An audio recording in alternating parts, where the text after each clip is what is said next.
To be here with Dr. Dani Rabwin. Dani, great to see you. So nice to see you. Thanks for having me here. Yeah. So from Dr. Rabwin is a seasoned veterinarian, mentor, and the founder of ReadyVetGo, a platform that helps new grads make the leap from school to practice with confidence and support. I'm really excited to see you, Dani, and get into ReadyVetGo. But before we do that, tell me, how did you get started in vet med? I'm always interested to hear the story of you, your colleagues. When did that calling start for you? I'm one of those very common stories that you hear of kids wanting to be a veterinarian from a really young age. My parents would tell me that it was around the age of 4 or so that I really found that I wanted to become a veterinarian. My journey is like slightly different in that I think a lot of young people want to go into veterinary medicine because they love animals. And I do, don't get me wrong, I love animals. But I loved our family veterinarian. I just adored him. He was kind of like a part of the family. And that's really what I wanted. That is ultimately what drew me to veterinary medicine. I wanted to be that person for other families like he was for ours. I don't think I realized that when I was super young, but as I, grew into this profession, I realized that that's so much of what it was. And that's really, after so many years in this profession, what I was able to achieve. And I love people. I didn't go into vet med because I love animals and not people. I'm definitely a people person. Right. And I really love the people part as much, if not more sometimes than the animal part, quite honestly. So that's how I got into vet med. And then after many years, there was a whole other trajectory, which launched me into the mentorship space. But that was my initial journey into veterinary medicine. I don't think I've talked with someone a veterinarian who it's like 10 years or younger is like the threshold. There's some triggering event. It's across the board, and it's so cool to hear the different experience. Yours is so unique in itself. It really is. What experiences, clinical or otherwise, you think like shaped your career before, obviously, you launched ReadyVetGo? Is there anything in particular that you think shaped your career? There were so many things that really shaped my career. I found myself during my clinical year in vet school, I found myself loving all of it. That was the 4th year at UC Davis when we rotated through all of the different departments where we could decide, if there was a specialty that we were particularly interested in, or if we wanted to go into general practice. And I found that I just loved it all. I loved emergency. I loved ophthalmology and cardiology. And I realized that general medicine and being a general practitioner really was for me. There were some interesting experiences that I had, and I don't know if it's still this way now. I graduated in 2004, but more than once, I heard from people in the teaching hospital things along the lines of, "You're so good at this. Why do you want to just be a general practitioner?" And that really lit a fire under me. That made me think, okay, this is wrong. General practitioners are the most important frontline provider for the vast majority of pets that we see. And why shouldn't we encourage those who are, quote, good to go into general medicine? So I think that was a really transformative thing that helped shape my career. It made me really passionate about wanting to be a good general practitioner. I did do an internship with the specific goal of going to be a GP, and I really interviewed lots of different clinics that had positions in the match for the internship programs. And I made very clear that I was going to be a general practitioner and I wanted to go somewhere that would support me in that. And I found an amazing practice that supported me in that. And really, I've just dedicated my career after that to really singing the praises of general medicine, because it's fabulous. We get to do everything. And how did your background there, any thoughts, and how did that lead to ReadyVetGo? Well, Ready Vet Go was sort of a natural progression, although it took me 20 years to get there. Right. I started after my internship in a small single doctor practice with a solo practitioner in a semi-rural area. He really took me under his wing. He was my first real mentor. And I was so lucky to have landed in his clinic. I didn't seek him out as a mentor. I liked the location. It was near where I grew up and I wanted to move back close to home. And I liked the style of medicine. It just so happened that he and I connected in a really deep way. He was extremely experienced. He really took me under his wing and taught me so much of what he knew. He wanted to elevate me in the community and make sure that his clients really trusted me. So he taught me a lot of really important things. You know, if you talk to a lot of veterinarians, you'll hear sort of two camps. Like one group of us had an amazing first mentor experience. It really shaped us in our early career. And the others, they say they had a horrible mentorship experience and they want to make sure that nobody else has to, like, that doesn't get repeated with other new veterinarians. So that really started off my journey with just a really solid mentorship foundation. And he remained a mentor to me and still is to this day.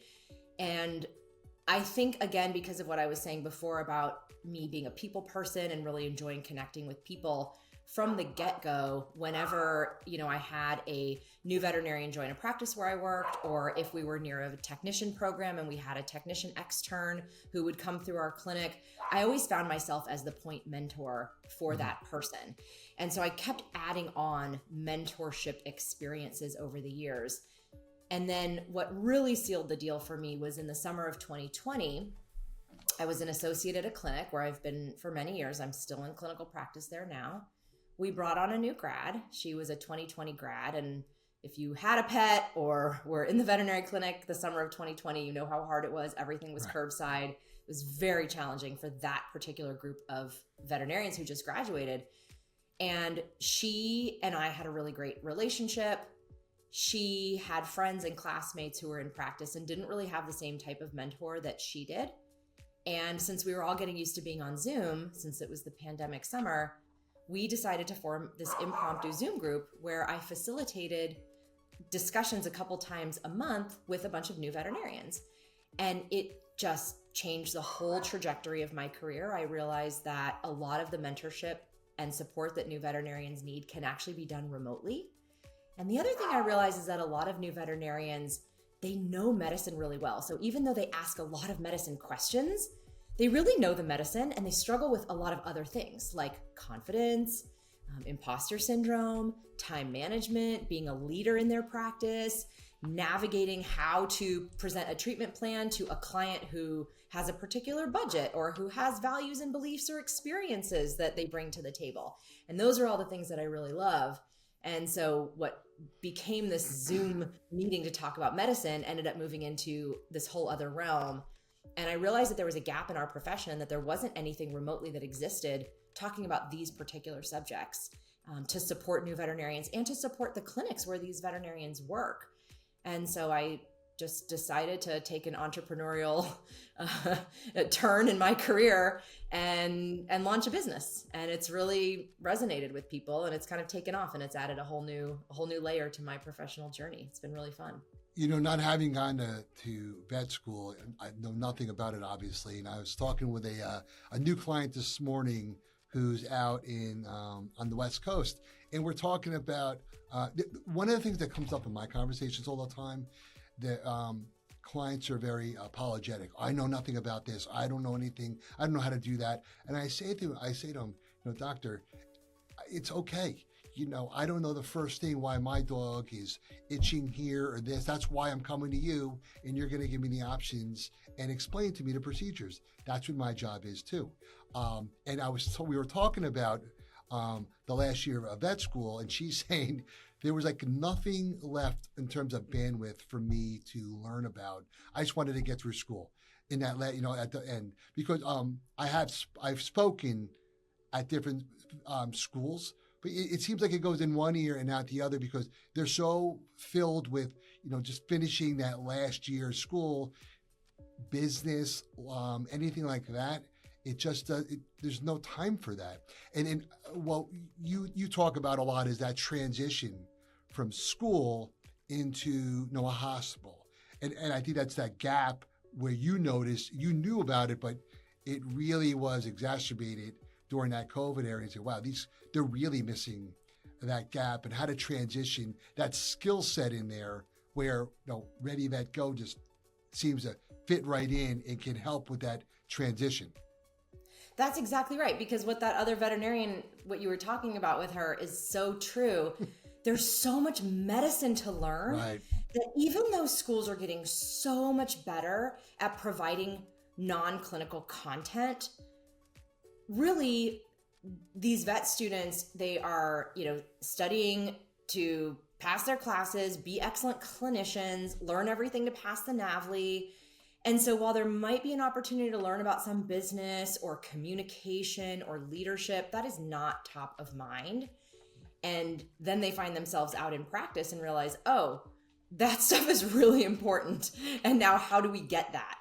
And if we expect in-clinic mentors to be the people to provide that type of information to mentees, I think we're misguided. There is not enough hours in the day for a mentor to be guiding a new veterinarian with, all the clinical things that they need to know, confidence in surgery and how to interpret radiographs and blood work and that sort of thing. And then expect that there's time somehow to add on all of this information about leadership and communication and delegation and efficiency. And so if they can outsource part of that to us and still maintain the in-clinic technical piece, then we can provide this really well-rounded experience and bridge that gap that we all know exists. Right. The more you tell me about Ready Vet Go, I want to almost repurpose it on the legal side, because the same issues for lawyers. You go into law school, there's no business classes. You come out, and the mentoring there is very, very limited. Only because it also depends. What you said earlier, it's interesting. Depending on where you go, it could be a really great experience or it could be a really bad experience. Depending on it's interesting that you said that. That's the case here too, with you. Right. I'm laughing because I'm very close with my brother-in-law, a lawyer. Yeah. And many of our best ideas come up when we're in the hot tub having wine during family holidays. And inevitably, this comes up. He says, let's get together. Let's do this for lawyers. And I've had other professionals share this with me as well. You just can't cover everything in professional school. Right. And then to your point, time. As you get older, you really appreciate the fact that I think, people talk about money. I think time is the biggest factor. We have so little of it. So you have somebody really good who knows the medicine, but you don't have time to teach all those other skills that you need in order to be a full scale doctor in order to practice. And you especially dealing with people. I mean, you got to be able to deal with people. My veterinarian, he's great. I love him. He'll text, he'll call, he follows up. He's on top of it, and it's just, it's important. It's an important part of the process, and I'm sure it's not taught anywhere. It's so true. Some of the schools are getting much better about that client communication piece, but even though we have 7 different topics in the Ready Vet Go Mentorship Program, the first one is client communication. We always say that client communication is actually infused throughout every single one of our modules and topics, because it really is so important. You could be the best clinician, but if you can't communicate well with your client, you're not going to be able to practice the type of medicine that you want if you're not able to explain the value of what it is we're providing. So the communication piece is really big. How do you define the success? Somebody goes through, one of your modules. I mean, when you're looking at somebody's come through your program, how do you what do you consider success? Ooh, that's such a good question. I would say there are many things, but top of mind, the first thing that I think of is retention. So while the Ready Vet Go Mentorship Program is a program for new and early career veterinarians, and I really want to empower them to be the most successful vets they can be and have, joy in their profession. I also take a little bit more of a bird's eye view with this program and look at the profession as a whole. I love this profession. And we have a turnover problem right now in many areas of veterinary medicine, especially with new grads. So the statistics are pretty staggering. So anywhere from 30 to 44% of new veterinarians leave their first job within 12 to 18 months. I think it's bad for the profession. It really is sad for morale for the new grad. Why is that? Not to interrupt you, but just to continue your thought, why are they leaving? Well, the number one reason they give when they leave is lack of mentorship. And when I talk to practice owners, they say, but I was providing mentorship. I'm always available if they have questions. They can call me anytime. Meanwhile, the mentee wants something different. So I call this mentor-mentee disconnect. Mm-hmm. And one of the main things that I teach at the beginning of the program is how to maximize your relationship with your mentor. So our program is a 7-month program.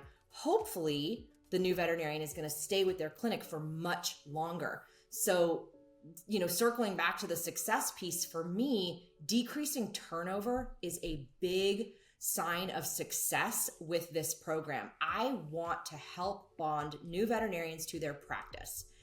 I think when mentees leave or new vets leave and they say that it's because of lack of mentorship, that is a disconnect problem. So outsourcing part of the mentorship to us is a way for clinics to make sure that they are providing some mentorship. And then we teach the clinic and the new veterinarian how to maximize their own mentor-mentee relationship. So we decrease this disconnect so that the new grad doesn't leave. They stay. And then the clinic gets a good return on their investment because it's expensive to onboard a new grad. It takes months for them to get up to production. The clinic gets really excited about bringing on a new veterinarian. And so there's a cultural piece if the new grad leaves. And so that is a big way that we measure success, is by decreasing turnover. And we know that is what is happening with graduates of our program. And I think that is a way to strengthen the profession. It's one of the things I hear all the time, almost on a daily basis. It's so hard to find veterinarians for your practice. Then you hear a good veterinarian, and then obviously you find somebody, you want to do everything you can so that they're happy and they want to stay. Since it's so hard once you found that person, right? Exactly. Right. Yep, that's exactly right. We want to teach them to stay. I'm actually hosting a webinar in a few weeks. It's on May 7th, if the timing is right for when your listeners are listening to this. But it's called, So You Hired a New Grad, Now What? And it's really because May is the time that these veterinarians are going to be graduating and joining their new practices. And hiring them is just step one. There's so much that we need to do to make sure that there isn't this mentor-mentee disconnect, that we provide them with that good mentorship that they need so that they don't leave. Where can our listeners find or watch that program that you're going to be doing? Is that going to be live on your website? Where can you find that? Mm-hmm. Yep, readyvetgo.co. There's a tab for live events, and it's a free webinar, and they can click on the live events link, and it will take them to register for that event on May 7th. All right. You're talking about new grads and new vets. We kind of touched on it, like blind spots for leaders and practice owners. Is it this poor communication, too busy, not making the time? I mean, is there something common that you're seeing? I guess with Ready Vet Go too, you're trying to bridge that gap, not only with the new grads and the new vets, but also with the leaders in the practices as well, or leaders or owners. Exactly. Yeah, I think that we just sort of take it for granted that people will inherently know how to be good mentors, and that isn't always the case. And so I think, one thing that is missing often is a mentorship agreement.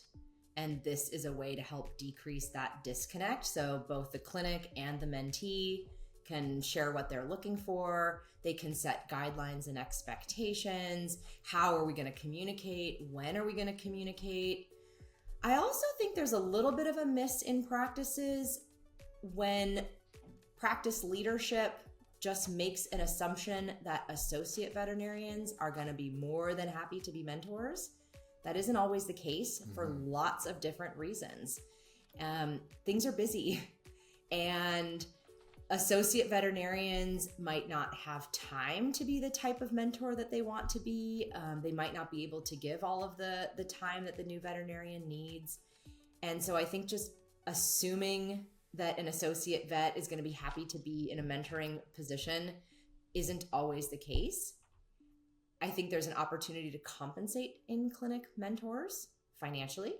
When a mentor is seeing fewer cases during the day because they're helping onboard a new veterinarian, that impacts their production. And we can't forget that veterinary medicine is a business, and many of our veterinarians operate on production or on pro-sal. And so we need to take that into consideration.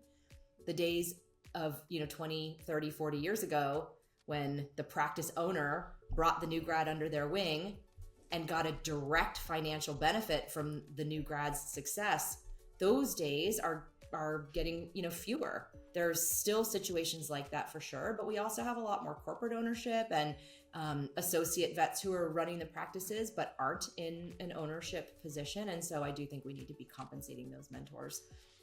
So there's specific ways that we can help make sure that there isn't this kind of mentor-mentee disconnect. While you're talking, one thing that came to my mind is quality of life. And I hear that so much too, whether I'm working with an associate who's looking to join a practice, or I'm working with a practice owner who maybe to their chagrin, they're like, oh, and it's almost like a burden to them. Oh, they want a quality of life. That's not how I, came through. I was work. You must hear that rumbling and that disconnect there. How do you address that? I guess on either side or both. Yeah, I'm just laughing because it is really common. Yes. I sometimes tell vet students, I'll sometimes interact with practice owners and they say to me, I would never hire a new grad. They just want their hands held. They want to make all kinds of money and not work hard. And I do hear some generational grumblings, which I think we have in every generation. Right. But, I think for those more seasoned veterinarians who are saying, I had to go through this, they just need to be doing this. I say, think back to when you were an early career vet and the lack of quality of life that you had. We do not need to be repeating that. That was not good for anyone. We have a burnout problem in our profession. We have a well-being problem. We do not need to be perpetuating that. So, part of it is, reminding these owners and more seasoned practitioners that that wasn't necessarily a good time for everybody, and there were some consequences from that. On the other hand, I think it's really important to remind new veterinarians what they're bringing on value, both cultural value and financial value to the practice. So when a new veterinarian says, I want a really great quality of life, I want to work 3 days a week and make $200,000, okay, you can do that. But what do you need to produce in those 3 days in order to make it so that there's a financial win for the practice? Because somebody took a risk in opening that practice, right? And there has to be a financial return for them. And I think we tend to gloss over this. One of the best things that happened to me as a new veterinarian, and I'll tell you, I hated every second of it, but it turned out to be great. The practice owner insisted on opening the books to me and showing me what I brought in production-wise and how that affected the bottom line of the practice, how that affected the well-being of our team members because we could afford to pay them a good wage, how we could get fun things like an ultrasound that I wanted. Well, where's the money going to come from for that? And so he opened the books to me. I had zero interest in knowing anything about the financials, right, but I realized what a gift it was he gave to me. And I really encourage practice owners to do that with their new associates. Show them. They don't really always have an understanding of profit margins and how what they are bringing in production really affects the bottom line. So I think there's things that we can do on both sides to really educate and break down this stereotype of I love that, what you just said in terms of the books, because and again, it goes across all industries, whether you're, accountant, lawyer, veterinarian, you name it. There's a practicing side of your profession, and then there's a business side. You can't practice, you don't have a business, so you got to be able to do both. And to see the numbers and understand. Oh, I want, to your point, and I another thing I think I love what you said. Okay, you want to make that kind of money. You want to only work 3 days a week. Okay, let's figure out how we can make that work. Not saying, no, you can't do it, but if you want to do it, then you're going to work X amount of time because it's going to produce this amount of dollars. And you understand what I need you to do in order to make it work, in order to pay this. It's communication, really, at the end of the day. Education and communication. Yeah. Exactly. And if you come up with that plan and you communicate it well, then sure, you can get those things that you want. I do the exercise in our mentorship program about halfway through the program where I have the mentees find a piece of equipment or some toy or some drug that they want. And usually what happens is you go to a conference and you walk around the expo hall and there's all the fancy gadgets and you go back to your practice manager and you say, I want this, this, and this. Right. And there's no understanding of what goes into all of that. And so I say, pick something and then let's think about all the implications of this new toy. How much does it cost? Where is it going to live in the practice? What kind of training is involved for the staff to execute using this new thing? What can you charge for this new product, service, drug, whatever? How is that going to help, complement all of the challenges associated with bringing in the new thing? Come up with a plan, then go ask your practice owner or manager for the toy. And if you have it all well thought out, there's a much better chance you're going to have buy-in for that thing. I'm laughing just talking. I remember when I was a kid, I asked my mom for a pair of Air Jordans when they came out. There was no plan. It was just, no, buy them yourself. And then I'm out there cutting lawns, I'm mowing, you name it, I did it to kind of scrape together money to buy those Air Jordans. Yeah. And I didn't want to scuff them. I wanted nothing to do with them. I'm like, ooh, these are really nice. By the way. It's just funny. I love it. Yes. Where do you see the profession going? Looking ahead now, obviously, you're providing the mentoring and on such a small scale where it seems like you're just growing and growing and growing your business. Where do you see the profession heading? Well, I do see really good movement in the way of mentorship. It was and still is really a buzzword. And I think a lot of practices for a while were, just doing things to sort of check a mentorship box or saying we provide mentorship. But newer veterinarians are much more savvy than that. They are really asking for something more structured and formal, and the practices are really catching on to that. So I think the early career new grad support is really improving. I'm seeing a lot of movement in that direction. I also see, the pendulum kind of swinging. For a while there. We were offering such wildly outlandish sign-on bonuses. And then that puts so much pressure on these new veterinarians to produce when they're not really in a position to be doing that. It, tied these new grads to these practices for a long time. And I think that's kind of settling back down. And I think we're getting to a place where there is better communication. And I'm also seeing really interesting things happen with early career veterinarians being more interested in leadership and practice ownership. And I think that's really fun and exciting as well. So, I see a lot of good things for our profession. I do tend to take, a little bit more of a positive approach in general. I love this profession. I think there are really good people in it. It attracts amazing people, both as the veterinary professionals and the people like you who support the veterinary profession. That's a good group of people. And I think we're really innovative and we're talking about really important things and solving problems. And so, yes, there are challenges, but we're addressing them. And I see good things for the future of our profession. Yeah, that's great to hear. And, from one professional to another, for somebody like me, I feel real fortunate to be able to have an opportunity to work in this space. And it's working with, people like yourself and our clients. It's just my partners and, other team members, when they're working with our clients here, they're like, wow, they're such nice people. They're really nice. They enjoy what they're doing. It's enjoyable and rewarding as well. Before we close, what is one piece of advice that you'd offer to a veterinarian who may be stuck or overwhelmed right now? And that could be, a new grad, a prospective grad, or practice owner. Anything that comes to mind? There's so much, I'm sure, if you could just cherry pick something. Right. So much. I have two things. You could stop me after one though, but I have two. No, go ahead. The first one is to remember your why. And I do this exercise with our mentees to even just know your why. I think sometimes we don't even think about that.